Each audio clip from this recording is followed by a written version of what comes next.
There's a quiet transformation happening behind the scenes. The kind that doesn't announce itself loudly, but reshapes everything from the inside out. In the space where communication once flowed, there has been stillness, and that stillness has not been empty. It has been confronting. Without constant conversation or distraction, they've been left alone with their own thoughts, and that solitude has forced honesty. At first, they filled the silence with distractions, work, routines, noise, anything to avoid looking too closely at what went wrong. But silence is patient. Eventually, it demands reflection. And when reflection came, so did clarity.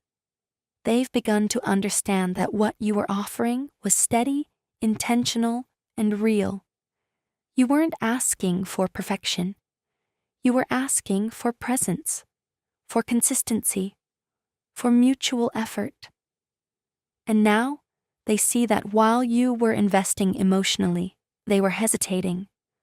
While you were building, they were questioning. While you were open, they were guarded. At the time, they believed they were protecting themselves. They thought keeping emotional distance was strength. But perspective changes things.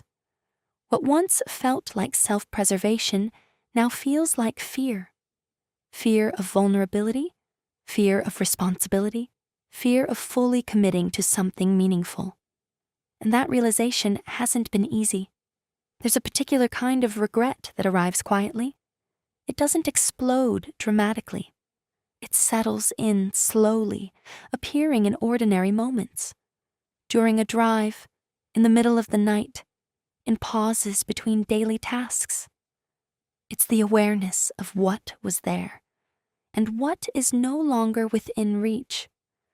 They've come to recognize the imbalance that existed, the way you consistently showed up, the way you tried to create stability and connection, the way you extended patience even when you felt uncertain. Looking back, they understand that your effort wasn't casual, it was intentional. And now they see the cost of not matching that energy. More than guilt, what they're feeling is accountability. A deeper awareness that meaningful connections require reciprocity. That love isn't sustained by potential, it's sustained by action. And that emotional absence can leave a far greater mark than conflict ever could. They've had to confront the possibility that they underestimated something rare, that they mistook consistency for permanence, that they assumed time would always allow space to correct things later. But sometimes distance doesn't just create space, it creates perspective. There are some realizations that arrive like a sudden storm, loud and impossible to ignore. And then there are the ones that unfold slowly, almost gently, until they wrap around you completely. This has been that kind of realization for them. It did not come with drama or confrontation. It came in silence, in the empty spaces where your voice used to be, in the pauses where your reassurance once lived, in the subtle shift of energy that followed your absence.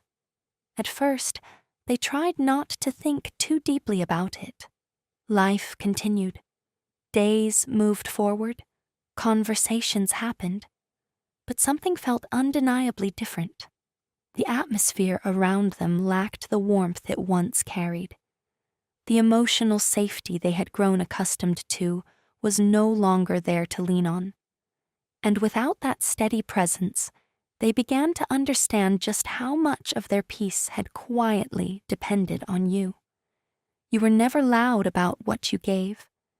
You didn't demand recognition or constant validation. You simply showed up. You listened with intention. You supported without keeping score. You offered affection without conditions attached. There was a softness in your presence, but it was never weakness. it was strength, the kind that comforts rather than controls. Being around you felt grounding, like standing on solid earth after wandering for too long without direction. They didn't recognize it as rare while they had it. They thought it was natural, effortless, almost guaranteed. But nothing that meaningful is guaranteed. Now, with distance stretching wider, clarity has taken its place. They can see the imbalance more clearly than ever. While you were pouring energy into nurturing the connection, they were holding pieces of themselves back. While you were building trust brick by brick, they were unsure whether they even wanted to commit to the foundation. You gave consistency. They offered unpredictability. You communicated openly.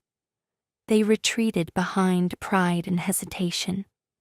At the time, they convinced themselves they were protecting their independence.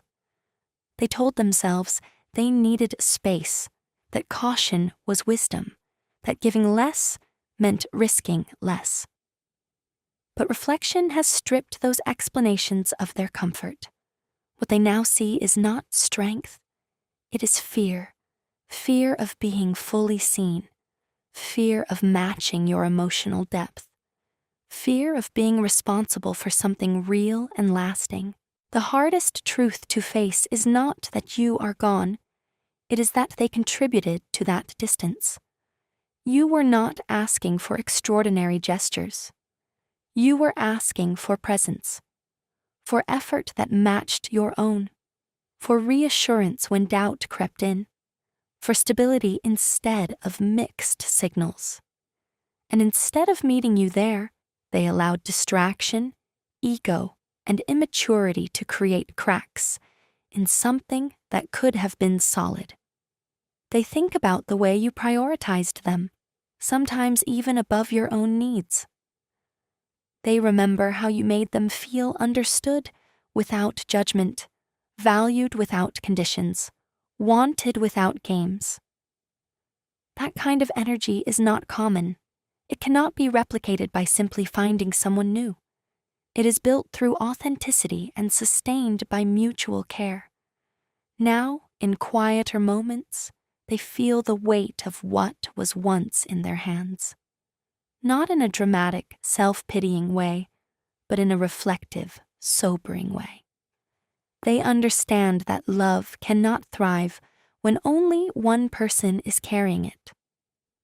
They understand that emotional security is something to protect, not test. They understand that patience, when taken for granted, eventually turns into distance. There is a peculiar clarity that only arrives after something meaningful slips through your hands.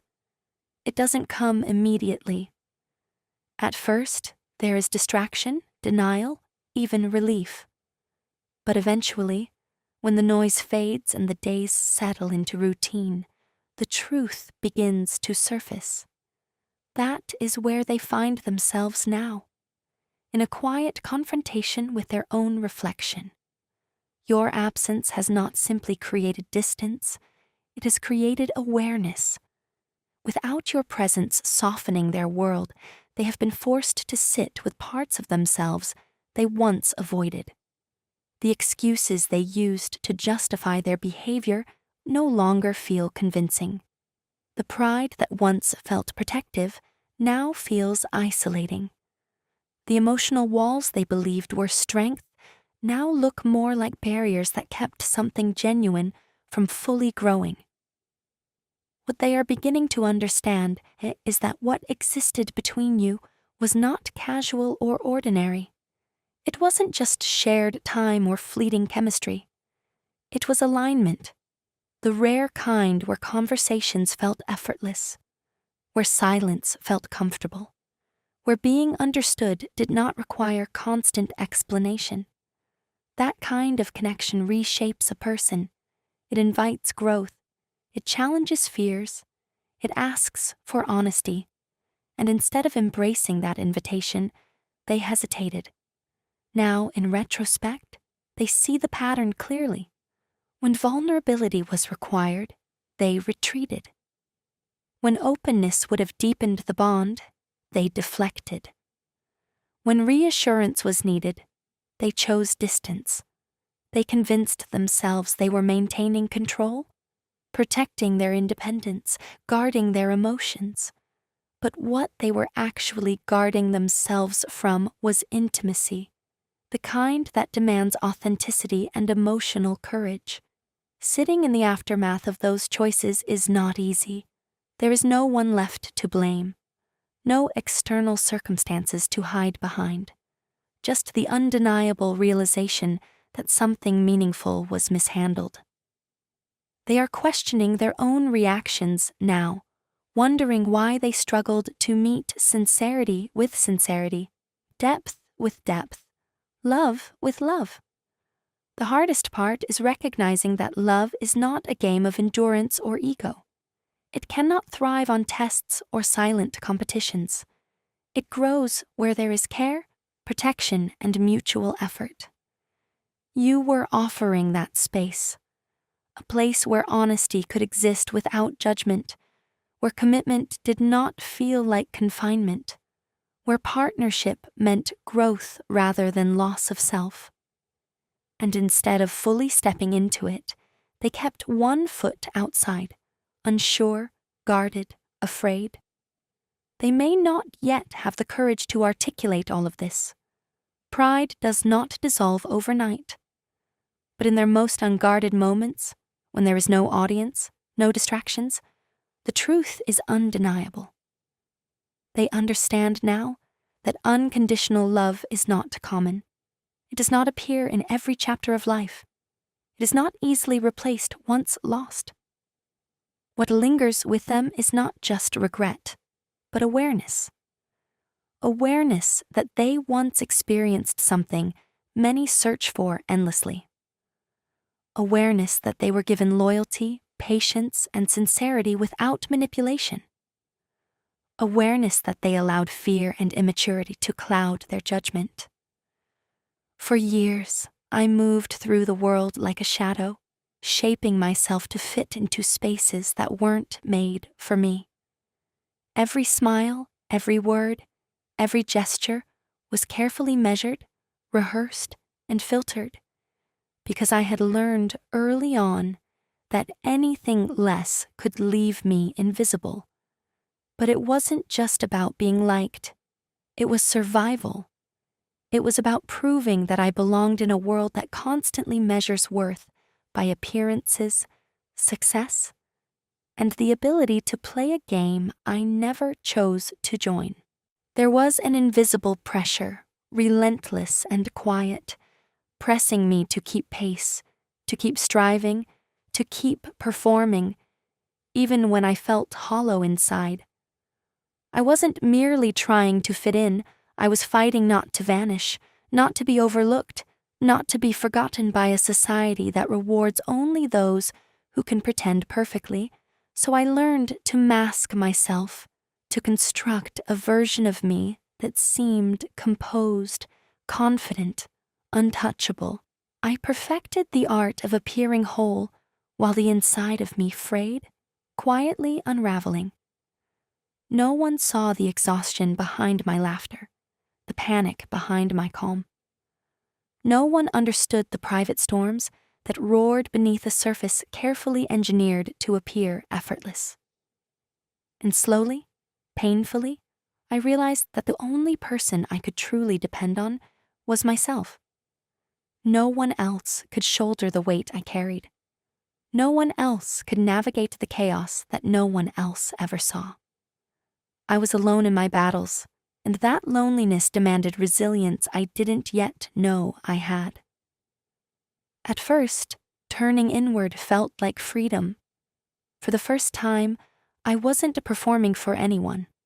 I wasn't bending, contorting, or pretending to meet someone else's expectations.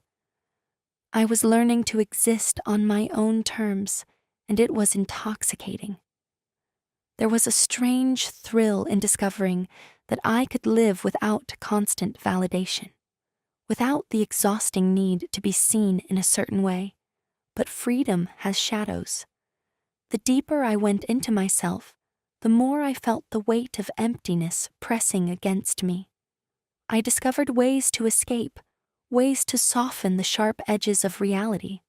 Small comforts became routines. Routines became habits. Habits became dependencies. What began as temporary relief quietly became a part of me, my secret solace, my invisible crutch, until I realized I no longer fully controlled them. They controlled me. And then you appeared, and nothing prepared me for the way you moved through the world. Unlike anyone I had ever known, you were calm without effort, grounded without trying, beautiful in a way that wasn't just skin deep. You didn't carry hidden burdens or desperate habits to escape reality. You didn't demand me to be anyone I wasn't. You didn't compete for attention or validation.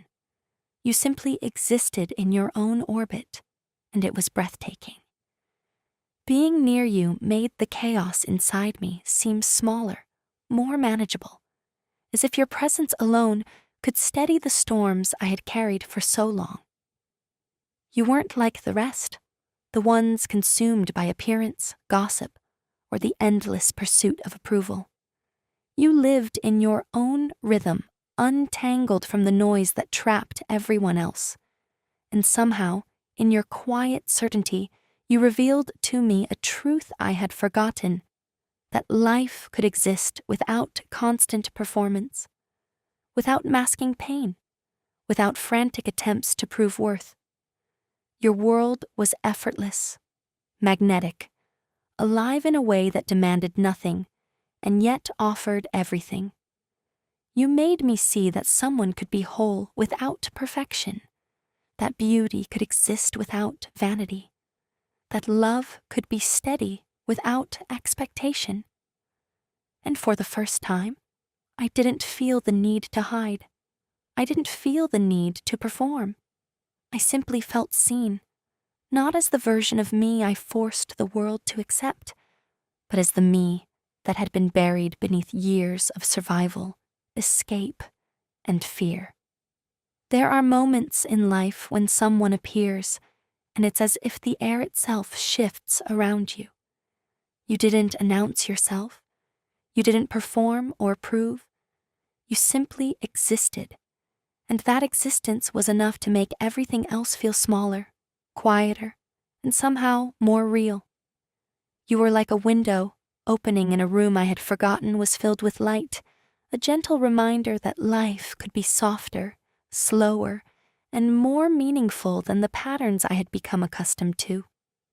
Just being near you, seeing the way you moved through the world untouched by pretense, I realized there was another way to breathe, another way to live. For so long, I had been running, not toward anything in particular, but away from myself. I had armored my days with distractions, habits, and performances designed to keep the world at bay while keeping me afloat. I had convinced myself that this relentless motion, this constant striving to be noticed and accepted, was the only path. I had forgotten what it meant to simply be. And then you appeared, quietly, without expectation or demand, and something shifted. You reflected a version of life I had buried under masks and routines, a life where presence mattered more than approval, and where being honest with oneself wasn't a risk, but a kind of liberation. It wasn't the things you said, though your words were always thoughtful. It was the way you were, the calm certainty in your steps, the clarity in your gaze, the effortless authenticity that didn't need justification.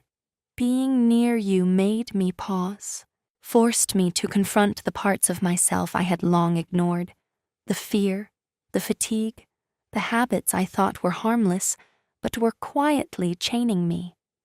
I saw the contrast between my chaos and your simplicity, and I couldn't turn away. It was uncomfortable, humbling, and undeniably magnetic. You showed me that life could be lived without constant struggle, that peace wasn't something far away, but something I had abandoned within myself. You didn't try to fix me. You didn't push, demand, or correct. Yet your presence made me want to change, not for anyone else, not to be admired, not to conform, but to reclaim a part of myself I had lost. It made me want to shed the weight of years spent surviving instead of living, to embrace stillness without fear, to trust that being present was a form of strength. With you, I realized that growth doesn't come from the world's approval. It comes from the courage to face oneself, to acknowledge the cracks, and to nurture the quiet places inside that have been neglected for too long. I don't know where this awareness will lead me, and I don't have a map for the journey, but I know this. Meeting you has changed the way I see myself and the world around me. You reminded me that belonging isn't about being accepted by others. It's about feeling whole within one's own skin. You reminded me that beauty exists in authenticity, that strength can be gentle, and that peace is possible when I finally stop running. You didn't ask anything of me, yet you gave me everything. The possibility of seeing life differently, of being myself without pretense, and of discovering that perhaps for the first time, I truly belong. Not to anyone else, but to myself. Lately, I've found myself wandering through the quiet corners of my mind, the kind of introspection that doesn't just skim the surface, but sinks deep, forcing you to confront the truths you usually avoid. And in those moments, my thoughts always seem to circle back to you, not as a fleeting memory, but as a force that quietly shifted the way I experience life.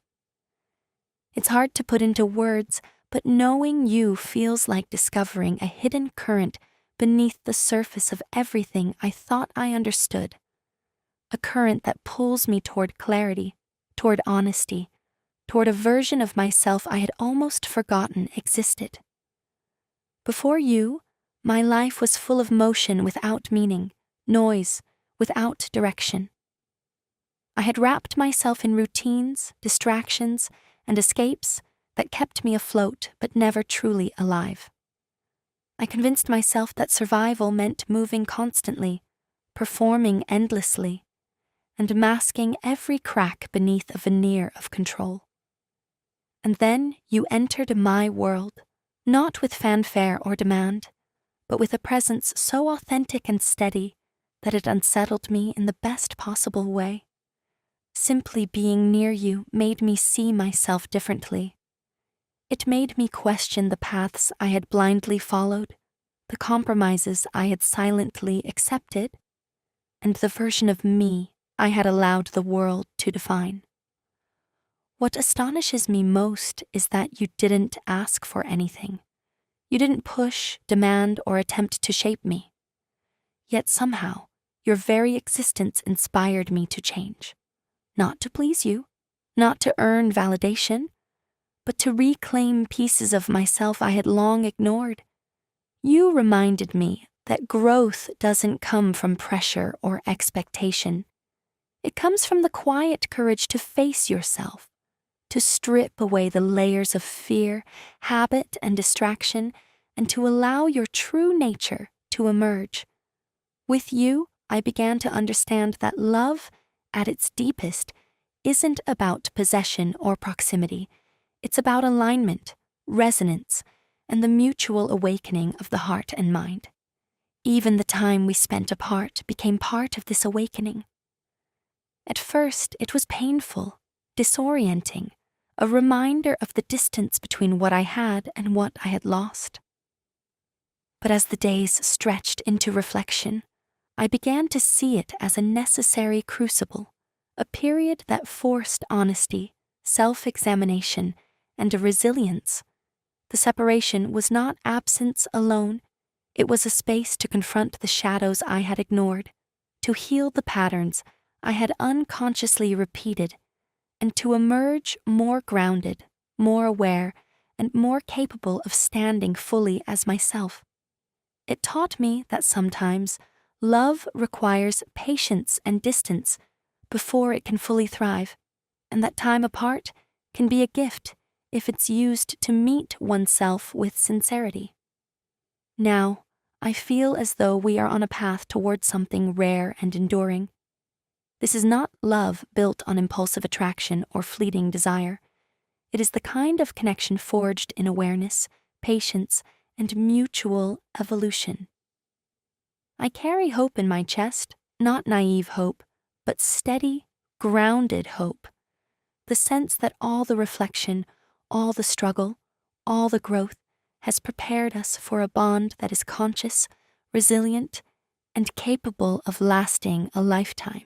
Meeting you was never just chance. It was alignment, awakening, and a reminder that love, at its truest, transforms both people, individually and together, in ways that nothing else ever can. Looking back over the years, I can see now how much of my life I lived half awake, wandering through routines, obligations, and expectations that were never really mine. I moved through the world like a spectator, watching others perform roles they didn't question, chasing approval, success, recognition, and the fleeting validation of strangers, all while pretending that their definition of enough was mine, too. I thought that was what life demanded, that happiness was found in the applause of others, in achievements that could be measured and compared. I didn't realize how empty that race had made me, how disconnected I had become from myself, from the quiet, still voice that always whispered the truth I refused to hear. And then you appeared, and everything shifted. You weren't like anyone I had ever known. You weren't trying to impress, to compete, or to fit into the chaotic rhythm of the world.